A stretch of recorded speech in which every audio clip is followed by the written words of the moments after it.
The Honourable David Cunliffe. Thank you, Mr Chairman. I rise to speak to clauses 3, 4 and 5, which are part of Part 1 in the preliminary provisions. Mr Chairman, the purposes of this Act, as set out in the provisions, are to provide for the vesting of certain assets and liabilities, as we talked about during the preambular discussion, in the locally incorporated bank Westpac New Zealand. Now, the genesis of this policy goes back to a review announced on the 27th of September 2000. My colleague, Mr Shane Jones, has provided me with this little romp down memory lane, and it confirms what we've said before, that the genesis of this policy was around improving the security of the New Zealand banking system, and it does so by requiring, under the revised policy, banks that are either systemically important, which Westpac New Zealand certainly is, or banks that take a significant level of retail deposits and come from countries which give home countries depositors a preferential claim on winding up, which includes both the United States and Australia, and or banks that take a significant level of retail deposits and which in their home countries fail to publish the full information depositors would need to assess financial soundness. In other words, this policy is a backup to ensure that New Zealand depositors have a reasonable expectation of stability and certainty in the marketplace. The policy is intended to help the Reserve Bank manage a crisis affecting a systemically important bank. Now, there are both good things and not so good things to recount about recent financial history in New Zealand. The not so good thing is that New Zealand was not immune from the global financial crisis, which occurred very visibly 2 months before the last general election in September 2008, when Lehman Brothers collapsed and Bank of America was in trouble and the world's largest insurer started breaking up and the world credit system all but froze. What we're fortunate about, the good news if you like, is that of I think about 13 AAA rated banks in the world, 5 of them are Australian and 4 of them operate in the New Zealand market. So we did not have quite the same level of system risk, but let's not be under any illusions. If the world credit system had frozen and if world central banks had not responded immediately with a credit infusion, Visa cards and MasterCards wouldn't have worked and every New Zealander would have been affected, and you'd go to the ATM and it wouldn't work either. And there would have been panic here as there would have been around the world. And we missed that bullet by a whisker. And it could happen any day. It could still happen any day. I want to compliment the New Zealand Reserve Bank. I think they responded in an absolutely exemplary manner. I think all New Zealanders owe them a debt of gratitude. I think the system in New Zealand worked as it should. And it worked both pre and during the crisis. It worked because we had what in global financial circles is known as plain vanilla banking. It sounds not that exciting, but actually it means that banks make their money the old-fashioned way by taking deposits and lending and earning interest on that lending rather than coming up with fancy derivatives like collateralized debt obligations or CDOs, which mixed high-risk mortgage debt, which was worthless, with regular debt securities, with the ostensible aim of spreading the risk, but with the actual effect of magnifying the risk in the United States by a factor of over 100 times, so that the total bad debt was many times the size of the US GDP. That was the effect of those. It was like a financial nuclear reaction.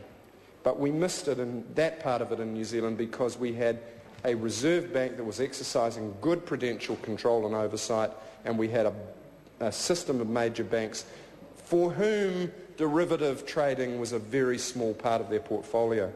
Okay, so that was both the bad news, we weren't exempt, and the good news, we were in sounder position than we might have been in respect of some other countries. This bill is part of the foundation stone which will be there should another event like that ever occur, Chairman. The Honourable David Cunliffe. Chairman, should an event like that, God forbid, ever occur again? Now, I said a couple of minutes ago that it could occur at any time, and I don't want to be pessimistic, and I don't want to undermine confidence in our banks, which are all in excellent shape. Excellent shape. There's no reason to doubt Westpac. There's no reason for New Zealanders to doubt any of the other major banks, including Kiwi Bank. But it's also true that there is an enormous set of imbalances in the global economy which we are part of. In the Western Hemisphere, there are trillions and trillions of dollars, US dollars of debt. And in the Asian realm, particularly with China and also increasingly with India and other countries like Korea, the build-up of significant trade and financial surpluses. So America's not exporting enough and it's importing too much. China's exporting a lot, helped by an artificially low... Yes, Chairman. I'd like to hear Westpac mentioned occasionally. It's banking with Westpac on occasion. No doubt there are Chinese companies banking with Westpac. But anyway, I will cut a long story short. Those risks haven't gone away. Those imbalances are still getting worse. And unless the world works together to overcome them, sadly, there is a real risk that the safety mechanism which is embedded in this bill might one day be called upon. And I hope that's wrong. I hope we never have to do that, because in the end, it's our whole country, our whole economy, and every New Zealander who is vulnerable, and we do not want that. But we are glad that we've got the banking police on the job. That's the full service, empowered New Zealand Reserve Bank. Now, it's Labour's policy that it should remain a full-service bank, that it should remain independent, that it should remain tasked with system stability as well as price stability. And if anything, our monetary reform package is designed to ensure that the system stability objectives, of which this bill are a part, are elevated so that everybody knows that the Reserve Bank is not just there to control inflation, it's there to protect the system, and that in protecting the system, it's got to have regard to more than just price stability.